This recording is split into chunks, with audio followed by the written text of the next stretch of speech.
The HOA never thought twice about setting up camp where they didn't belong. That summer, they rolled in like a parade SUV stuffed with tents, grills, coolers, folding chairs, even a portable sound system.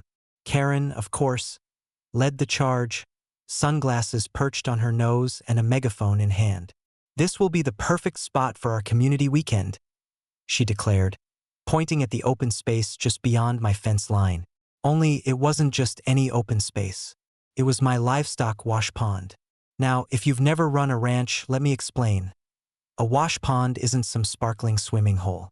It's where we run the cows and horses through to rinse off dirt, sweat, and manure after a long day in the pastures. It's murky, it stinks of ammonia and waste, and the bottom's a stew of mud and droppings that have collected for years. To me, it was a working necessity. To them, it must have looked like a cute little campsite with waterfront views. I watched from my porch as they set up, sipping my coffee and shaking my head. Tents went up along the bank. Kids splashed at the edges, their parents none the wiser. Someone even floated an inflatable raft out into the middle, anchoring it with rope like it was a beach party. Karen strutted around like a general inspecting her troops, barking orders about where the barbecue should go and who was in charge of karaoke. I almost felt sorry for them. Almost. By sundown, the HOA retreat was in full swing. Music thumped across the pasture. Smoke from the grills mingled with the thick, sour smell rising from the pond. They either didn't notice or pretended not to. Karen clinked glasses with her board members, making a toast about building community spirit. Kids cannonballed off the bank into the brown water, shrieking with laughter as if they discovered some secret swimming hole.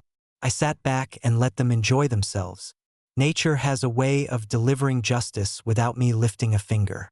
Sure enough, it started with the smell. By the second day, the heat cooked the pond into a fetid brew, and the breeze carried it straight into their tents. People gagged as they tried to eat hot dogs over the grill. By nightfall, mosquitoes swarmed thick as smoke, drawn to the stagnant water. Parents slapped at their arms, kids cried, and still Karen insisted, "It's just a little rustic fun. Don't be dramatic." The real fun began the third day. See, the pond wasn't just dirty. It was alive.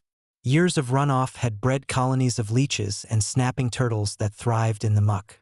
At dawn, the first scream rang out when a kid came running from the water, a fat leech stuck to his leg. His mother shrieked louder than he did, clawing at it until it finally ripped off, leaving a trickle of blood. More followed. Every time someone stepped into the pond, something latched on. Then came the snapping turtle.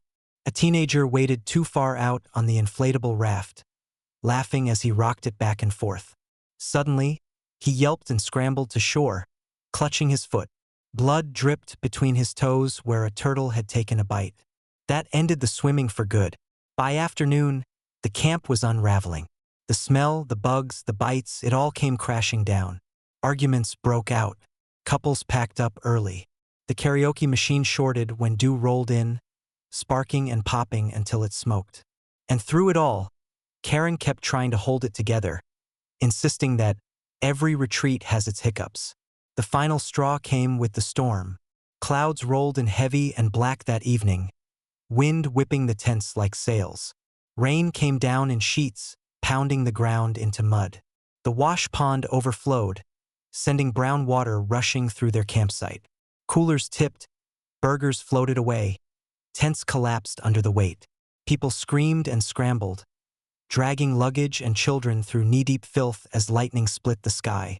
From my porch, I watched it all like a man at the theater, dry under my roof with a mug of coffee in hand. My bulls bellowed from the barn as the chaos unfolded, and the horses stomped nervously, but I stayed calm, because I knew one thing: they'd never try this again. By midnight, the camp was abandoned. Karen's megaphone lay half-buried in mud, her clipboard smeared into pulp. The HOA board members had scattered, their expensive tents shredded by the storm.